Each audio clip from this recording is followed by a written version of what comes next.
Salut à tous, c'est Quentin Martin, latéral droit de Canet-en-Roussillon cette année. Je vais vous présenter un peu mon parcours. Donc, je suis pas passé par les centres de formation étant jeune. J'ai commencé à 4 ans à La Grasse.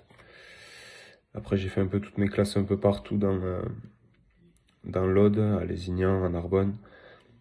Et à l'âge de 17 ans, je suis parti à Canet-en-Roussillon. J'ai fait ma section sportive là-bas. J'ai fait mes 3 années de lycée, donc en 17 NAS, et ma première année de 19, où ils m'ont fait passer avec les seniors directement en DH.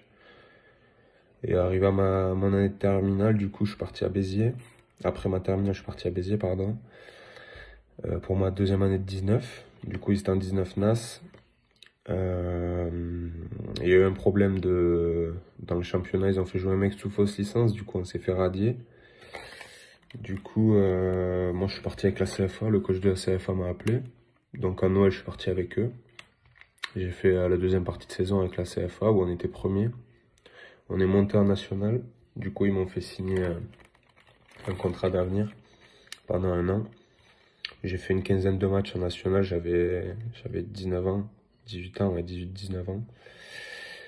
Et de ce fait, Bourg-en-Bresse m'a appelé, c'était en Ligue 2. Ils m'ont fait signer un contrat de 2 ans en pro. Ils m'ont fait passer pro. Et j'ai fait pas mal de matchs. J'ai fait une trentaine de matchs en 2 ans. J'ai eu pas mal de blessures. Et la dernière année, donc en fait, on est descendu la deuxième année en national. Et ils m'ont prolongé d'1 an. Sauf que cette année-là, je me fais les croisés et une pubalgie. Donc du coup, je me fais opérer 2 fois. J'étais en fin de contrat, du coup, ils ont pas voulu me garder. Donc du coup, je suis rentré dans le sud, me refaire une santé un petit peu. Bon, c'était un peu compliqué. Et du coup, je suis resté 1 an et demi sans club. C'était assez dur. Et de là, en fait, juillet dernier, j'ai demandé à Canet s'ils pouvaient me prendre. Ils ont fait l'effort de me prendre. Du coup, j'ai repris un peu confiance en moi en Coupe de France. J'ai retrouvé mon niveau. Donc voilà, je suis content. Et du coup, aujourd'hui, je décide de pas rester à Canet. Je pense, j'espère avoir des opportunités pour jouer ailleurs. Et voilà.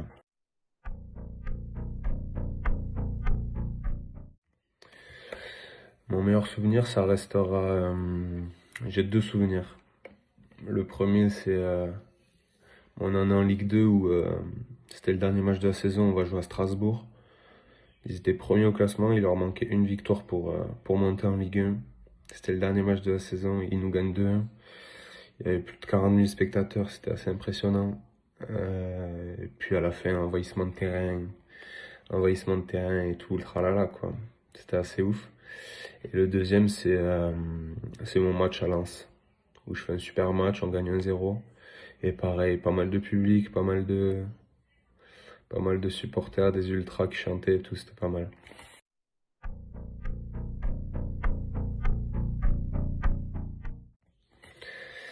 Le parcours en Coupe de France cette année avec Canet, ouais. Ouais, c'était pas mal. Surtout que le championnat il était arrêté, donc ça nous a fait, on va dire, une bonne deuxième partie de saison où on a eu pas mal de matchs. On a réussi à passer les tours compliqués. Et arrivé après en 16e, on regarde, on a l'OM. On a eu pas mal de pression au début. Mais bon, voilà, ça reste du football, donc on était assez concentrés. On a fait un super match. On a vraiment joué avec nos qualités. On a fait tourner. On avait le terrain aussi qui allait bien. Et puis eux étaient dans une phase assez compliquée. Donc du coup, on gagne 2-1 avec un magnifique coup franc de posté. Et du coup, après, on prend Boulogne. On a 3 semaines, je crois. On a 3 semaines pour préparer ce match. On savait que ça allait être super dur. Du coup, on a fait pas mal de matchs amicaux. On est allé jouer contre Toulouse, on a joué contre Pau et, euh, et Le Puy-en-Velay. Et du coup, on arrive au match de Boulogne. Bah, déjà, ça fait 3 semaines qu'on est sorti de la compétition, donc c'est compliqué de se remettre dedans. Mais voilà, on a fait le job, on gagne 1-0. On marque juste avant la mi-temps. Et, euh, et un match très très compliqué parce que voilà, ça reste un club de national en face. Du coup, ils nous ont rentré dedans. Voilà, ils jouaient le maintien en plus de ça. Donc voilà, ils avaient les crocs. Ils voulaient faire pas mal, ils voulaient faire un beau parcours en coupe et malheureusement on les a sortis.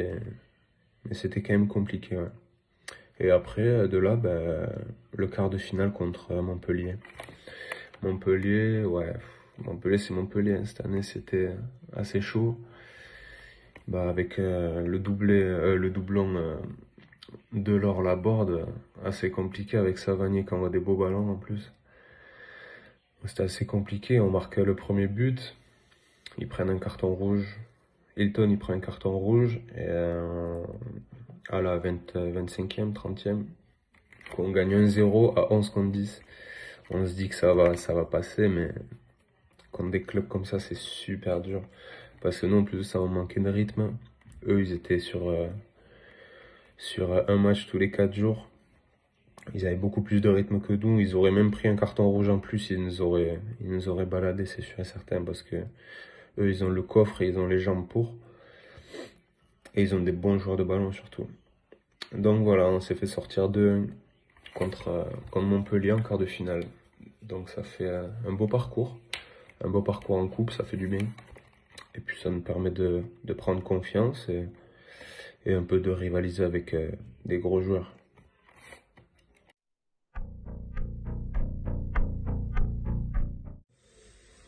Le pire souvenir, ça restera mon croisé, je pense. Mon croisé et puis toutes les galères qu'on suivit après, pendant plus d'1 an et demi. C'est vraiment le pire souvenir parce que tu te retrouves au chômage sans club, tu sais pas ce que tu vas faire de ta vie, euh, tu t'entraînes plus, tu commences à prendre un peu de poids et tout.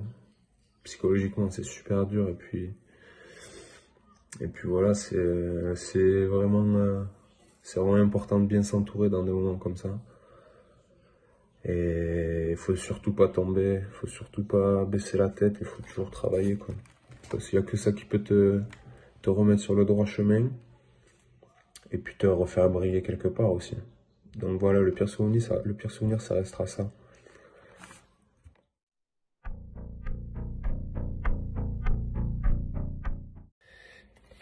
Ben, c'est compliqué parce qu'en fait, t'es privé d'entraînement, t'es privé de match. Donc c'est vraiment super dur. Donc t'es obligé on savait que tôt ou tard on allait reprendre quelque chose, tu vois, que ça soit la coupe ou le championnat. Donc on a continué, on avait des petites routines de prépa pendant le confinement. Donc du coup on se tenait prêt à peu importe ce qui allait se passer. Voilà, on se préparait chez nous. En janvier, on a repris les entraînements parce on a vu que la Coupe de France allait reprendre. Donc on a eu 2 semaines. On a eu 2 semaines pour se préparer bien comme il faut. Et puis on s'est dit que il n'y a plus que ça qui nous tient en vie cette année. Donc il faut vraiment passer tous les tours possibles pour avoir le plus de matchs possible, le plus de rythme possible. Donc voilà, on a réussi à passer tout ça. Et puis après, il y avait l'envergure des gros matchs, quoi. On a vu on allait jouer contre l'OM et tout. Voilà, on a sorti les crocs, parce que pareil, on restait dans l'optique que il y avait que la Coupe de France, il n'y avait pas de championnat, donc il fallait absolument passer, même si c'était des pros en face. Au contraire, c'était ce qui pouvait nous donner comment dire, plus de mental. On avait plus de mental qu'eux, je pense, sur le match là en plus. Et voilà, c'est la chose qui nous tenait en vie, la Coupe de France, donc on s'est vraiment préparé pendant 2 semaines et après tous les matchs qu'on suit, voilà, on se donnait à fond. Et c'est ça qui restera dans notre tête, je pense, d'avoir vraiment tout donné pour passer le plus de tours possible et pour pas avoir arrêté notre saison le plus tôt possible, quoi. On a vraiment tout donné Et au final, en fait, ça reste, on avait quand même des matchs tous les week-ends, au final. Donc, non, ça reste un bon point pour nous.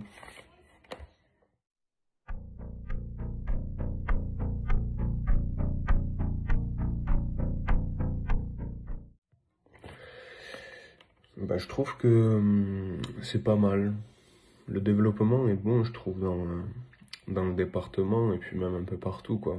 Parce que voilà, t'as des sections sportives pour les jeunes, même ceux qui n'ont pas forcément peut-être les qualités ou même il suffit des fois des erreurs pour intégrer des centres de formation.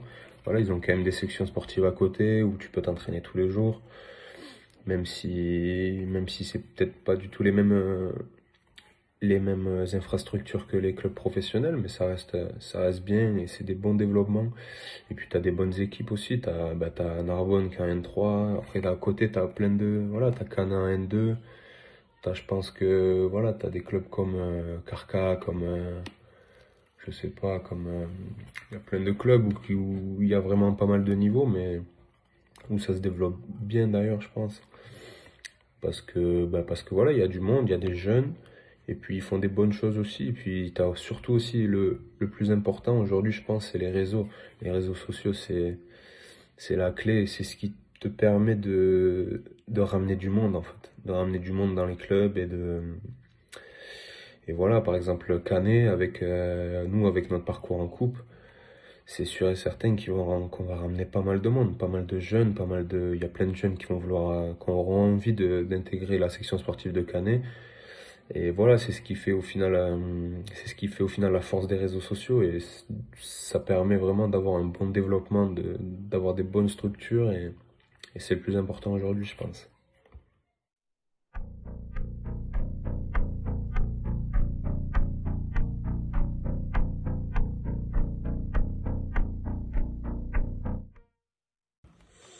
Ça, c'est Io. Io, c'est mon bébé, hein.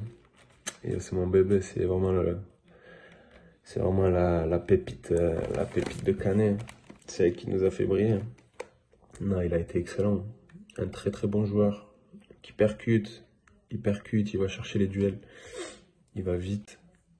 C'est un très très gros joueur, ouais. Je pense il peut aller bien plus loin de ce qu'il imagine. Et ouais, on a fait pas mal de dégâts, ouais. À Marseille, contre Marseille, même contre Montpellier, on s'est régalé. Boulogne aussi, Boulogne c'était pas mal.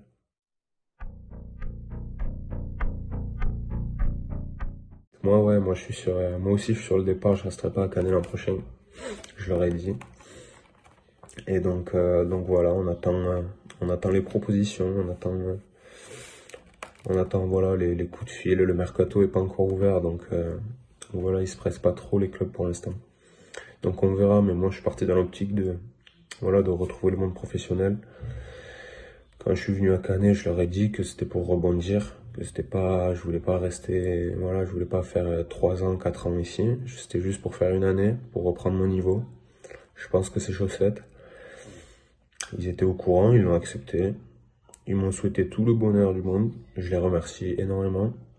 Et, euh, et voilà, du coup, on attend quelques coups de fil. Il y a quelques pistes, on verra bien.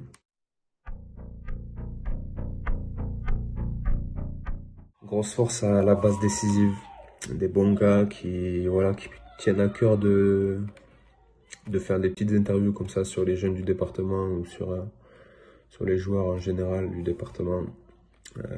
C'est des bons mecs qui travaillent bien, qui font les choses carrées et voilà, je leur donne vraiment beaucoup de force et allez les suivre partout sur les réseaux, Twitter, Instagram, parce que voilà, aujourd'hui c'est la clé et c'est ce qui permet de faire beaucoup de communication aujourd'hui. Ciao les gars.